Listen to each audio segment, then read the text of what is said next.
रब्बी शरह ली सदरी वयस्सिर ली अमरी वहलुल उक़दतम मिन लिसानी यफ़क़हू क़ौली। अस्सलाम वालेकुम स्टूडेंट्स, मैं हूं हसन रजा और आज का हमारा टॉपिक है introduction to nitrogen and nitrogens compounds. तो हम इस लेक्चर में क्या पढ़ेंगे? अकरेंस ऑफ नाइट्रोजन पढ़ेंगे, पेक्यूलियर नेचर ऑफ नाइट्रोजन पढ़ेंगे और नाइट्रोजन के कंपाउंड्स के बारे में जो है वो डिस्कस करेंगे। ओके, तो लेट मी स्टार्ट। तो हमारे पास सबसे पहले है occurrence of nitrogen. Nitrogen is found in free state. Nitrogen is found in free state in the form of N2 is found in free state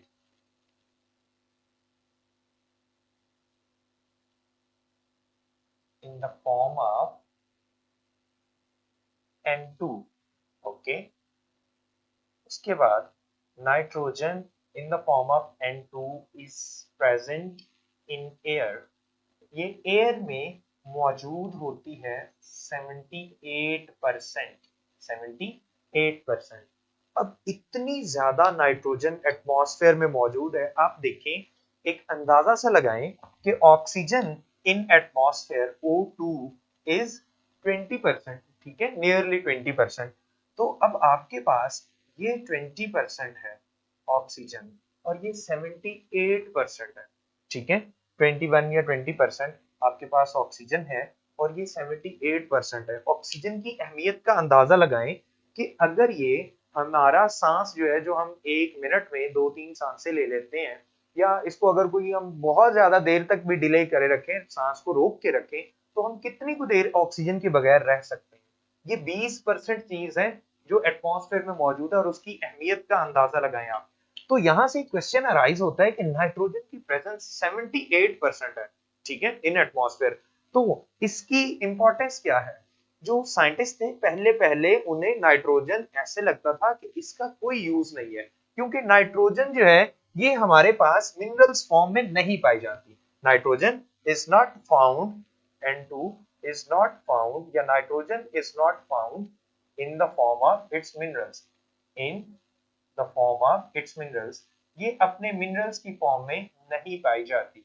तो यहाँ पे जो साइंटिस्ट थे वो ये सोचते थे कि नाइट्रोजन है ये बस अल्लाह ताला ने या नेचर ने बना दी हुई है और इस गैस का कोई यूज नहीं है। लेकिन बाद में उन्हें पता चला कि ये जो नाइट्रोजन है इसी ने ही तो आज जमीन को बचाया हुआ है, क्योंकि नाइट्रोजन जो है ये गैस ऐसी गैस है जो कि आग नहीं लगने देती, मींस के आग को रोकती है, ये इनकम्बस्टिबल है, ठीक है। ये आग के प्रोसेस को, बाकी चीजों को जलने से रोकती है। अदरवाइज ऑक्सीजन तो आपको पता है कि ये तो जलने में हेल्प करती है, कंबस्टन में।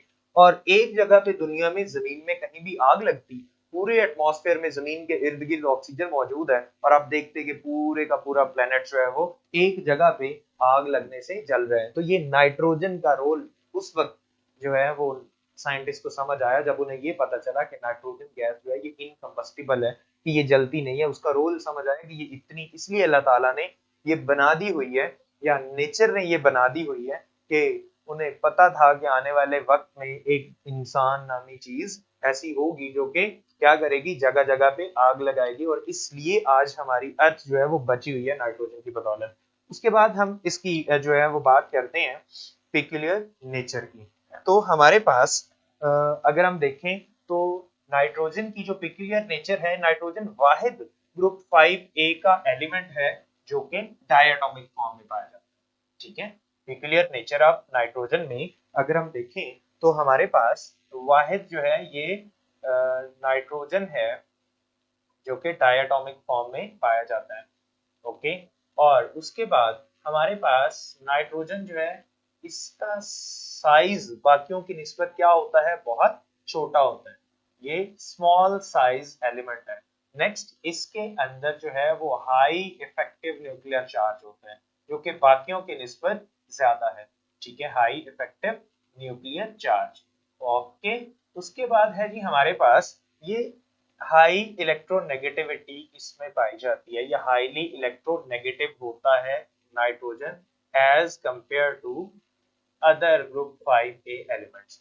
उसके बाद नाइट्रोजन जो है ये हमने जो बात की थी कि nitrogen is found in the form of N2 that is diatomic form. Okay, उसके बाद है जी हमारे पास नाइट्रोजन के अंदर डी सबशेल मौजूद नहीं होता।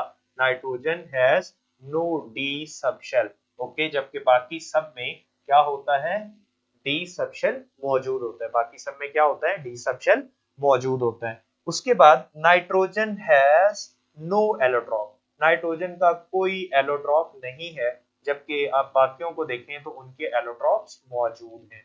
ओके हो गया। तो उसके बाद हम देखते हैं जी कि और कोई ऐसी प्रॉपर्टी जो कि नाइट्रोजन की हो जबकि बाकियों की ना हो, तो वो है कोवेलेंट कैरेक्टर। ठीक है, nitrogen shows covalent character. Nitrogen shows covalent character, या आप ये कह सकते हैं कि nitrogen form three covalent bond, form three covalent bond. ये तीन कोवेलेंट बॉन्ड बनाता है नाइट्रोजन एलिमेंट, जबकि बाकी सब में क्या होता है, पार्शली आयनिक कैरेक्टर मौजूद होता है। ठीक है, nitrogen form form three covalent bond. Okay, जबकि बाकी जो है ना, अब ऐसा क्यों है कि ये सिर्फ तीन कोवेलेंट बॉन्ड बनाता है, जो अगले बॉन्ड ये बनाता है, ये अगला बॉन्ड बनाता है, वो कौन सा होता है, कोऑर्डिनेट कोवेलेंट बॉन्ड होता है। वो इसलिए कि इसका वो जो s इलेक्ट्रॉन का पेयर है वो इनर्ट होता है, जबकि बाकियों में वो s में से इलेक्ट्रॉन जंप करके d में जाते हैं और सारे के सारे अनपेयर्ड होते हैं, तो वो पांच के पांच बॉन्ड बना सकते हैं। क्या बना सकते हैं, पांच के बॉन्ड, पांच बॉन्ड। जैसे आपने ये कंपाउंड तो देखा होगा PCl5, लेकिन आज तक आपने NCl5 ये कंपाउंड नहीं देखा होगा, क्योंकि ये पांच कोवेलेंट बॉन्ड्स नहीं बनाता। ठीक है, जबकि फास्फोरस ये पांच कोवेलेंट बॉन्ड्स बनाता है। उसके बाद हम डिस्कस करेंगे कंपाउंड्स ऑफ नाइट्रोजन, जो हमने इस सेकेंड ईयर की केमिस्ट्री में पढ़ने हैं, compounds of nitrogen.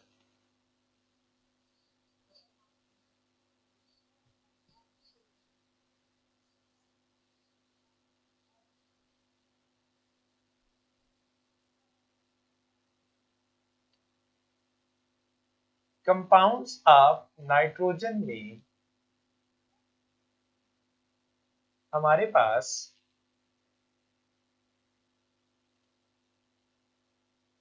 Compounds of nitrogen में जो हमारे पास कॉमनली कंपाउंड्स पाए जाते हैं नाइट्रोजन के, वो कौन कौन से हैं, हमारे पास ऑक्साइड्स हैं। क्या है हमारे पास, ऑक्साइड्स हैं नाइट्रोजन के। और दूसरा क्या है हमारे पास, ऑक्सी एसिड्स हैं। क्या है हमारे पास, ऑक्सी एसिड्स हैं। अब इससे पहले अकरेंस की एक बात है कि नाइट्रोजन जो है वो फ्री स्टेट में तो नाइट्रोजन डाइऑक्साइड की फॉर्म में पाई जाती है। ठीक है, तो कंबाइंड स्टेट में क्या वो पाई जाती है या नहीं पाई जाती, कंबाइंड स्टेट में जस्ट लिविंग ऑर्गेनिज्म में नाइट्रोजन जो है वो मौजूद होती है in the form of proteins, in the form of urea and in the form of amino acids. Means के अमाइनो एसिड का ये कॉन्स्टिट्यूएंट हो सकता है, बहुत इंपॉर्टेंट कॉन्स्टिट्यूएंट है नाइट्रोजन। प्रोटीन्स में ये मौजूद होता है और यूरिया में ये मौजूद होता है, एनिमल्स में या प्लांट्स में। ओके, उसके अलावा हमारे पास जो इनऑर्गेनिक इसके कंपाउंड्स हैं नाइट्रोजन के, वो हम डिस्कस कर रहे हैं। हमारे पास ऑक्साइड्स हैं नाइट्रोजन के जो हमने सेकेंड ईयर में पढ़ने हैं, और ऑक्सी एसिड्स हैं।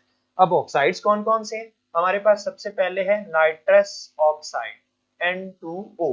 ओके, और उसके बाद हमारे पास है नाइट्रिक ऑक्साइड NO। उसके बाद है जी हमारे पास N2O3 die nitrogen try oxide. ठीक है, या इसे हम क्या बोलते हैं, नाइट्रस एनहाइड्राइड।